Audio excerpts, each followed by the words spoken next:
KPSC ನೇಮಕಾತಿ ಅಕ್ರಮದ ತನಿಖೆ ಒಂದ್ ಕಡೆ ತೀವ್ರಗೊಳ್ತಾ ಇದೆ. ಇದರ ಬೆನ್ನಲ್ಲೇ ಹೊಸ ಮಾಹಿತಿ ಹೊರಬರ್ತಾ ಇದ್ದು, ಕೆಪಿಎಸ್ಸಿ ಕೇಂದ್ರ ಕಚೇರಿಗೆ ಅಕ್ರಮದ ರೂವಾರಿ ಅನ್ನೋದು ತನಿಖೆಯ ವೇಳೆ ಬಯಲಾಗಿದೆ. ಅಷ್ಟೇ ಅಲ್ಲದೆ ಇಲ್ಲಿನ ಸಿಬ್ಬಂದಿಗೆ ಸಾರಿಗೆ ಇಲಾಖೆ ಐಎಂವಿ ಕೂಡ ಸಾಥ್ ಕೊಟ್ಟಿತ್ತು. ಇವರ ಮನೆ ಮೇಲೆಯೂ ಇಡಿ ದಾಳಿ ನಡೆಸಿದ್ರಂತೆ. ಇದರ ನಡುವೆನೇ 329 ಅಭ್ಯರ್ಥಿಗಳಿಗೆ ವಿಚಾರಣೆಗೆ ಹಾಜರಾಗುವಂತೆ ನೋಟಿಸ್ ಅನ್ನು ಕೂಡ ನೀಡಲಾಗಿದೆ. ಕೆಪಿಎಸ್ಸಿ ನೇಮಕಾತಿ ಅಕ್ರಮಕ್ಕೆ ಸಾಥ್ ಕೊಟ್ಟಿದ್ರ ಆರ್ಟಿಒ ಇನ್ಸ್ಪೆಕ್ಟರ್. ಕೇಂದ್ರ ಕಚೇರಿ ಸಿಸಿಟಿವಿ ಫುಟೇಜ್ ನಾಪತ್ತೆ, 329 ಅಭ್ಯರ್ಥಿಗಳಿಗೆ ನೋಟಿಸ್.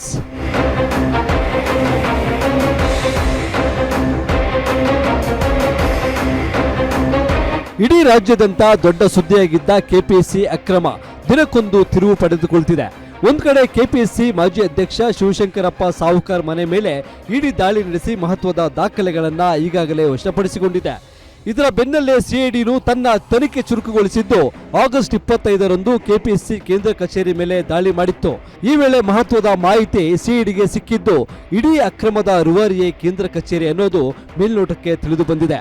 ಇನ್ನೊಂದು ಆತಂಕದ ವಿಚಾರ ಅಂದ್ರೆ, ಸ್ಟ್ರಾಂಗ್ ರೂಮ್ನ ಸಿಸಿಟಿವಿ ಫುಟೇಜ್ ಡಿಲೀಟ್ ಆಗಿದ್ದು ಹಲವು ಅನುಮಾನಕ್ಕೆ ದಾರಿ ಮಾಡಿಕೊಡ್ತಿದೆ. ಸದ್ಯ ಸಿಐಡಿ ಅಧಿಕಾರಿಗಳು ಪಶುವೈದ್ಯಾಧಿಕಾರಿ ಪರೀಕ್ಷೆ ಬರೆದಿದ್ದ 329 ಅಭ್ಯರ್ಥಿಗಳಿಗೆ ನೋಟಿಸ್ ಜಾರಿ ಮಾಡಿದ್ದು ವಿಚಾರಣೆಗೆ ಹಾಜರಾಗುವಂತೆ ಸೂಚಿಸಿದೆಯಂತೆ.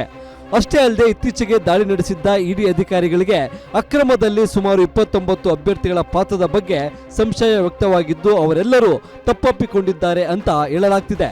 ಇದರ ನಡುವೆಯೇ ಸಿಐಡಿ ಅಧಿಕಾರಿಗಳಿಗೆ ಅಕ್ರಮದ ಪ್ರಮುಖ ಲಿಂಕ್ ತನಿಖೆ ವೇಳೆ ಸಿಕ್ಕಿದೆಯಂತೆ. ರಾಜ್ಯದ ಗಡಿಭಾಗದ ಚೆಕ್ಪೋಸ್ಟ್ನಲ್ಲಿ ಕರ್ತವ್ಯ ನಿರ್ವಹಿಸುತ್ತಿರೋ ಸಾರಿಗೆ ಇಲಾಖೆಯ ಹಿರಿಯ ಮೋಟಾರು ನಿರೀಕ್ಷಕರು ಅಂದ್ರೆ ಆರ್ಟಿಒ ಐಎಂವಿ ಇದರಲ್ಲಿ ಭಾಗಿಯಾಗಿದ್ದಾರೆ ಅನ್ನೋದನ್ನ ತನಿಖಾ ಸಂಸ್ಥೆಯ ವಿಚಾರಣೆ ವೇಳೆ ಬೆಳಕಿಗೆ ಬಂದಿದೆ.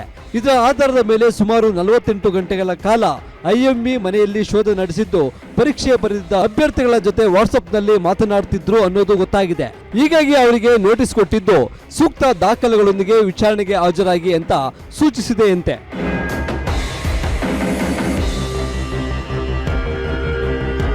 ಒಟ್ಟಿನಲ್ಲಿ ಕೆಪಿಎಸ್ಸಿ ನೇಮಕಾತಿ ಅಕ್ರಮ ಬಗೆದಷ್ಟು ಹೊಸ ಕರ್ಮಕಾಂಡ ಹೊರಬರ್ತಿದೆ.